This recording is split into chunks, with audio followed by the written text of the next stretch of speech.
Hello everyone, and welcome back to At Your Fingertips, Braille Then and Now. So glad to have you back with me. There was a little hiatus because we were regrouping so that we could restructure things and reach a wider audience. So if you've joined me, that's just awesome. Please tell folks that you know who enjoy and want to learn more about Braille that they're so welcome to come along with us. So there is a lot to talk about today. With every Apple update, I wonder what is going to happen to Braille. I remember a long time ago in iOS 7, Braille broke. I don't remember all the details because it was probably a nightmare. So I just remember, oh no, what's going to happen with Braille? Well, this time Apple has really hit it out of the park, so to speak. Maybe out of the Apple park? Maybe. So I'm going to share some insights with you about that. And we'll also talk about some views and considerations for the Braille debate. There's been a bit of a discussion lately, especially on Double Tap, about how people feel about Braille, and maybe that there have been two sides, perhaps. And then finally, we'll talk about a really cool website and organization that distributes Braille books to children and also has some really neat dictionaries and other things. So I was really excited to learn about Braille Access in iOS 26 and also in Mac Tahoe. Now, you might wonder what Braille Access is, and if you want a really thorough demonstration and walkthrough, both Jonathan Mosen and David Woodbridge on their respective platforms have done a lot lately to give us more information about Braille Access. But basically, you can do many things, including create your own BRF or Braille Ready files. You can also input the Braille characters from a computer keyboard. And then you can, do calculations and things in the calculator. So I wanted to share with you some use cases for the Braille Access and also just a few observations that I've made and the things that I want to do with it in the future. So one of the really cool things is you can invoke the calculator in the Braille Access mode, and you can leave another app open, and you can say have an app on your iPhone open and then also be in the Braille Access mode and do a calculation. And so you don't have to open and close things. You can just flip over to the app that you want to insert the calculation in. You can also create BRF notes. So BRF notes would be accessible to you through the Files app in iCloud. And so the cool thing is, regardless of which Braille display that you created the notes with, they are stored in the iCloud in the BRF notes folder. So you can also share files with someone else. Now that might be really nice if you're using a specialized code. Just recently, I experimented with writing some Braille music. And that definitely requires you to be in BRF mode. Otherwise, the poor Braille display will try to interpret what these symbols are, and it's just a mess if it tries to translate Braille music. But if you're writing in BRF, that's just cool. So if you want to send over a file, whether it's Braille music or computer code, or maybe someone doesn't have they just have a Braille display as their daily driver and you want to send them a file, you can do that. You can use, as I said earlier, you can use your phone with speech on in one app while you're in the Braille Access mode. You can create a file, take notes, do a calculation, all while you have another app open that you can access. So a few tips about using the Braille Access. There is a context menu, which when you're focused on a file, you have the option to edit that file's contents. That was a little bit mysterious to me. The documentation is okay. I think somebody could do a better job, and I bet somebody will really soon. When you're in a file itself, you can find text with space with F, I believe it is. You can set bookmarks, and you can navigate to them. Now, this was when I was on my iPhone. I did all this, and of course, I had the Braille display connected. Now, when I was on my Mac with Braille access, I was not using a display at first and just seeing if I could enter text from the home row being my Perkins keyboard. And so the S, D, F, J, K, L keys were like the 6 keys of a Perkins Brailler. So I could use that home row to input Braille characters. Now, it wasn't real possible to navigate very efficiently with that. You could use Option key up or Option key down arrow to move line by line, but the main purpose really is to use a Braille display connected to the machine that you're using. And so, you are then able to edit that file while you have another app open. So in case you'd like to check it out, I know that the Apple Support website does have a page on it. You can also go to Jonathan Mosen's and NFB's Access On podcast, as well as David Woodbridge's feed. And we can put a link to that in the show notes. But they do an excellent job of describing how to use this. So if you love creating Braille files and want to be able to access them anywhere with another app open, that is your ticket to success in iOS. Wait, that rhymed. Cool.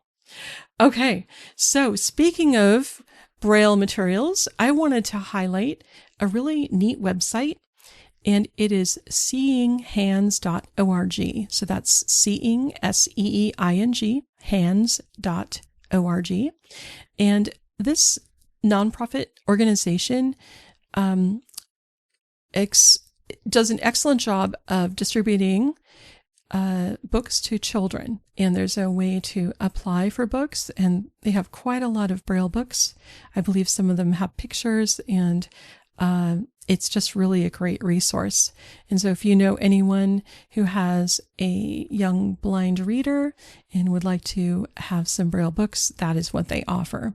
They also offer Braille dictionary files, which could be put on your Braille display. Now, I have also been in communication with Seeing Hands because one of the developers there is on the multi-line Braille display users group list, and we have monarchs. At least I have a monarch, and this person is developing for Braille displays. And so I was saying that I really wanted Sudoku puzzles.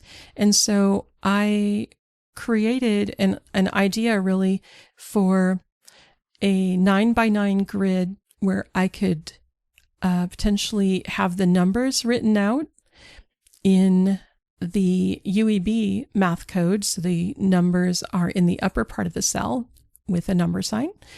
And then if I wanted to add a number to the puzzle, I suggested that I would put a Nemeth number so that there would be the number sign and the lower number in the cell. And then if there was no number in that particular square of the grid, then there would be 2 hyphens. So Sudoku is generally built on a 9x9 grid. You have to get all 9 numbers in each row and each column with no repeats. And the puzzle comes set up to an extent, but there are lots of blank spaces. The more blank spaces in the puzzle, the harder it is. And so I put the idea out on the list, and Seeing Hands jumped at the idea right away and created 250, count them, Sudoku puzzles, 5 levels of 50 puzzles each. They created this with a computer program. Within minutes of my request, I had this amazing set of puzzles. And so they have put that now on their website. And so we have wonderful Sudoku puzzles. And you could put them on a piece of Braille paper, I guess. Some people have accessible Sudoku boards. I have a magnetic board with numbers. There is a peg board that also has numbers that you can set up the puzzle and then add your own numbers. I found that the board that had the pegs with the numbers on it was a bit too snug, and it wasn't the very best, but the magnetic board, if you can still find it, is a good idea. But whatever the case is, if you want accessible Sudoku, you can go to the Seeing Hands website and find that. So that was the exploration of puzzles for the Monarch just yet. And I really appreciate Seeing Hands working on this project. So finally, I wanted to share with you some comments that I have regarding some recent discussions on Double Tap regarding Braille. And I'll just I don't want to sound like I'm reading, but I guess I am. I just wanted to share my thoughts with you about the debate. And I guess there doesn't have to be a debate, and maybe we don't have to take sides, but we can understand, hear, appreciate, and listen to what others have to say. So these are my thoughts here. What drives the debate about the importance of Braille? So there are strong emotions that come from two sides, and in my opinion, both parties do not need to be at odds. So one side says, don't disparage my Braille or prevent others from learning it. Don't say it is irrelevant and outdated. And don't decide low vision children do not need to learn it. As children, they do not know what is best for them. Did you want to eat your broccoli? I don't think I did when I was a kid. The thing that bothers me is that sighted people often make these decisions to learn or not to learn Braille. In fairness, this may be about the monetary resources, the availability of programs and staff to teach Braille. It is my pie-in-the-sky dream that every child would benefit from reading Braille, and every child would learn it. But what about the stat that 90% of blind people who are employed read Braille? This is high according to an NRTC 24 study. NRTC is the National Research and Technology Center. It found that 66% of legally blind people use Braille on the job, and 52.6% use refreshable Braille displays. To me, this is more of a comment on the person using all the tools in their toolbox, and not that Braille is necessary for each and every job. Here's the second sort of side of things, if we're taking sides, which I think we shouldn't, but the second group of people might say, well, for the person who is feeling like they are on the outside looking in, they think they are too old to learn Braille. Finger sensitivity or other issues prevent them from learning it. They may not have the resources or opportunities, perceived or real, to learn Braille. They may have the perception that it is required to be successful. I certainly think it enhances anyone's workflow. If you regularly type on any kind of a keyboard, you get that input from your screen reader, whether you're on your phone, tablet, or computer.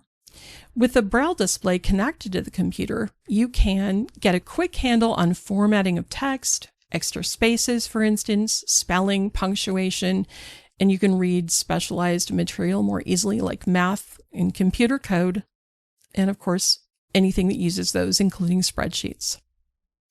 So how can we hear, be heard, and understand when there's a bit of debate going on here? I think it's helpful to place yourself in someone's shoes. It's easier to be empathetic if you can appreciate someone's perspective.